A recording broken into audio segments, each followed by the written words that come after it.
நம்ம நேற்று போட்ட வீடியோஸ்க்கு அப்புறம் வந்து சில பேர் வந்து இன்சூரன்ஸ் எப்படி எடுக்கணுன்றதை வந்து கேட்டிருந்தாங்க. அப்போ தான் எனக்கு ஒரு தாட், எப்படி கரெக்டான இன்சூரன்ஸை சூஸ் பண்ணணும் அப்படின்ற மாதிரி பண்ணலாம் அப்படின்ற மாதிரி ஒன்று தோணுச்சு.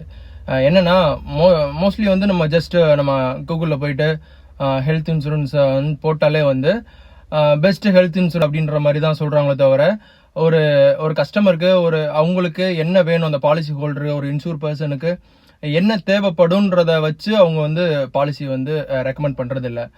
இது வந்து ஃபுல் அண்ட் ஃபுல் வந்து ஒரு பிஸ்னஸ் மைண்டடாகவே தான் இருக்கோ தவிர, நம்ம அதை வந்து பிரேக் பண்ணுறோம். ஸோ வந்து நம்ம இப்போ இன்சூரன்ஸில் தான் ட்ராவல் பண்ணுறோன்ற போது இன்சூரன்ஸோட டார்க் சைடு என்ன இருக்கு, நம்ம அதுலேருந்து ஓவர் கம் பண்ணி எப்படி கரெக்டான இன்சூரன்ஸ் எடுக்கணுன்றத நம்ம கைட் பண்ணலாம் அப்படின்ற மாதிரி ஒரு தாட் வந்துச்சு. ஸ்க்ரீனில் நான் ஒரு வாட்ஸ்அப் நம்பர் போடுறேன்.